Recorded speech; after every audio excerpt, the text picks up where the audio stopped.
Hello everyone, welcome back to English communication guru. आप सभी जानते ही होंगे अंग्रेजी सीखने के लिए सबसे ज़्यादा ज़रूरी है वोकैबुलरी यानी वर्ड मीनिंग्स। जितनी ज़्यादा वर्ड मीनिंग्स आप सीख लेंगे उतना ही आपके लिए इंग्लिश लिखना, बोलना, पढ़ना, सुनना और समझना आसान हो जाएगा। लेकिन वर्ड मीनिंग सीखने का तरीका भी अगर मज़ेदार हो, इंटरेस्टिंग हो तो कैसा रहेगा। तो आज के वीडियो में हम एक इंटरेस्टिंग स्टोरी के माध्यम से वर्ड मीनिंग सीखेंगे। तो चलिए स्टार्ट करते हैं। तो आज की हमारी स्टोरी का टाइटल यानी शीर्षक है लीप ऑफ फेथ, विश्वास की छलांग। So now let's read the story. Once a group of frogs was wandering in the forest in search of water. Meanwhile, two frogs from the group out of the blue fell into a deep pit. The other frogs in the group were worried about their friends in the pit. Seeing how profound the pit was, they told the two other frogs that there was no way to escape from such a deep pit and that there was no point in trying. Now let's see the vocabulary. Wandering means भटक रहा था. Frog means मेंढक. In search of means की तलाश में. Meanwhile means इतने में या इस दौरान. Out of the blue means अचानक. Pit means गड्ढा. Worried means चिंतित. Profound means गहरा.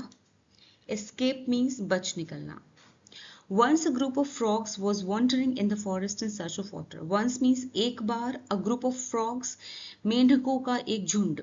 A group of frogs means मेढकों का एक झुंड was wandering भटक रहा था in the forest जंगल में in search of water पानी की तलाश में. In search of water means पानी की तलाश में. एक बार मेंढकों का एक ग्रुप एक झुंड भटक रहा था जंगल में भटक रहा था पानी की तलाश में.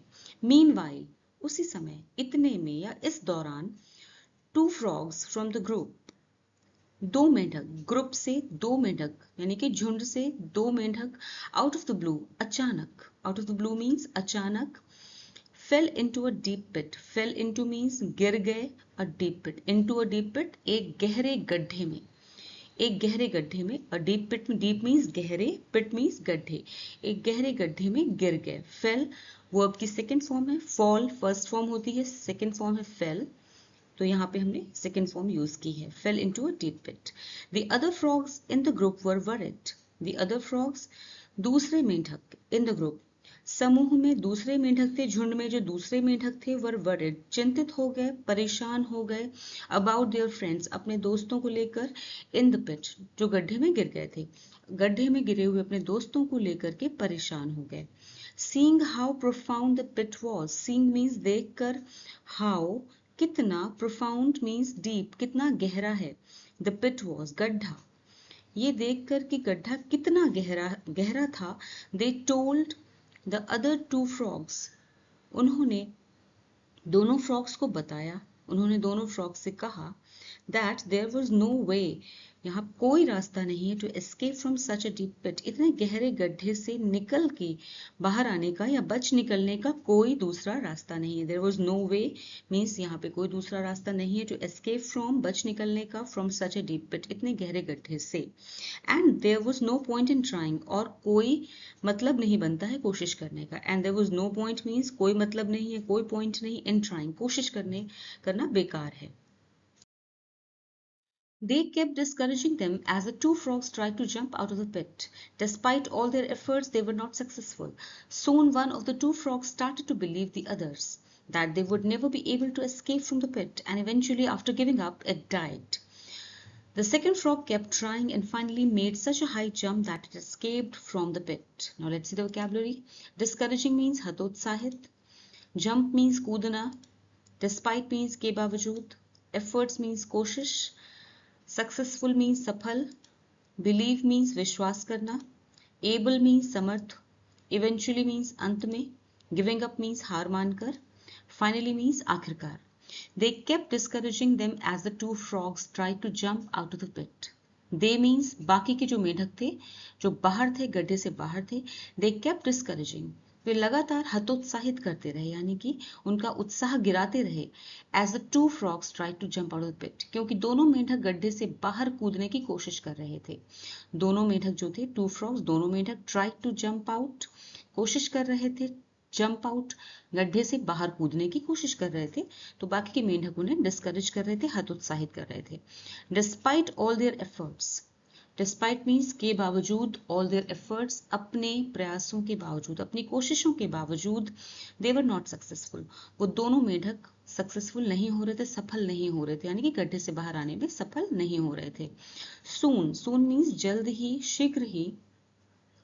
One of the two frogs started to believe the others, दोनों मेंढक में से एक मेंढक जो था वो दूसरों की बातों पे विश्वास करने लगा। स्टार्टेड टू बिलीव मीन्स विश्वास करने लगा, द अदर्स बाकी के मेंढकों की बात पर विश्वास करने लगा, that they would never be able to escape from the pit, कि वो कभी भी गड्ढे से बाहर आने में सफल नहीं हो पाएंगे, कि that they would never be able, वो कभी भी समर्थ नहीं होंगे, एबल मीन्स समर्थ नहीं होंगे, नेवर बी कभी नहीं होंगे, to escape from the pit गड्ढे से बाहर निकलने में कभी समर्थ नहीं होंगे, and eventually after giving up, and eventually means अंत में, और अंत में आफ्टर आखिर में, आफ्टर गिविंग अप हार मानकर, गिविंग अप मीन्स हार मानकर, इट डाइड वो मर गया, उनमें से एक मेंढक जो था वो मर गया।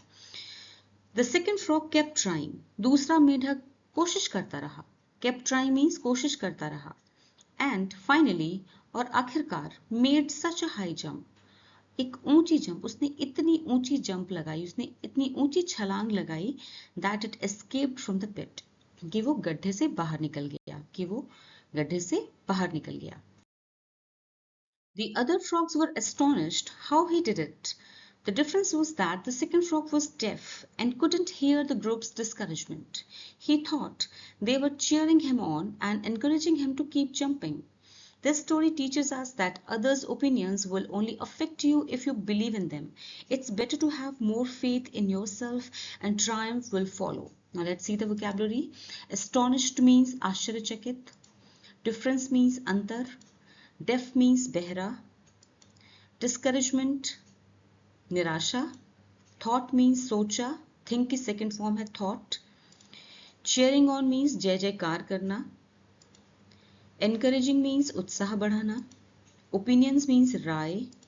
Affect means प्रभावित करना. Faith means विश्वास. Triumph means Jeet, victory. The other frogs were astonished how he did it. दूसरे मेंढक जो थे वो आश्चर्यचकित थे, वो चौंक गए थे, चकित रह गए थे इस बात पर, हाउ ही डिड इट, कि उसने ऐसा कैसे किया, यानी वो मेंढक कूद करके बाहर कैसे आया, हाउ ही डिड इट, उसने ऐसा कैसे किया।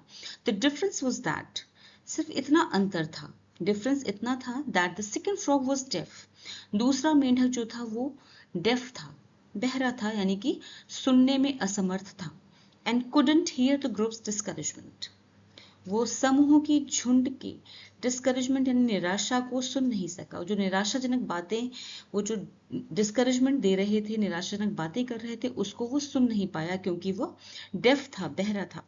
ही थॉट, उसने सोचा, उस मेंढक ने सोचा, दे वर चीयरिंग हिम ऑन, कि वो सभी उसको चीयर कर रहे हैं, उसकी जय जयकार कर रहे हैं, जब वो चिल्ला रहे थे बाहर गड्ढे से, तो उसने सोचा कि वो सब उसे चीयर कर रहे हैं, एंड एनकरेजिंग हिम, और उसे एनकरेज कर रहे हैं, उसका उत्साह बढ़ा रहे हैं, टू कीप जंपिंग, ऐसे ही कूदते रहने के लिए, ऐसे ही ऊंची छलांग लगाने के लिए उसे उसका उत्साह बढ़ा रहे हैं, एनकरेज कर रहे हैं। दिस स्टोरी टीचेस अस, ये स्टोरी हमें सिखाती है, ये कहानी हमें सिखाती है, दैट अदर्स ओपिनियंस, कि दूसरों के विचार, दूसरों की राय, विल ओनली अफेक्ट यू, आपको तभी प्रभावित करेगी, आप पर तभी अपना असर डालेगी, if you believe in them, जब आप उन पर विश्वास करते हैं, जब आप उन पर विश्वास करते हैं। It's better to have more faith in yourself, इसलिए अच्छा होगा, बेहतर होगा कि आप अपने आप में, to have more faith means ज्यादा विश्वास रखें, इन योरसेल्फ अपने आप में, खुद पर आप ज्यादा विश्वास रखें, एंड ट्रायम्फ विल फॉलो, और जीत आपकी होगी, और जीत आपकी होगी, और आपको जीत मिलेगी, यानी कि आपको जीत अवश्य मिलेगी। तो आज की स्टोरी से चलिए सीखते हैं कुछ सिनोनिम्स। सिनोनिम्स क्या होते हैं?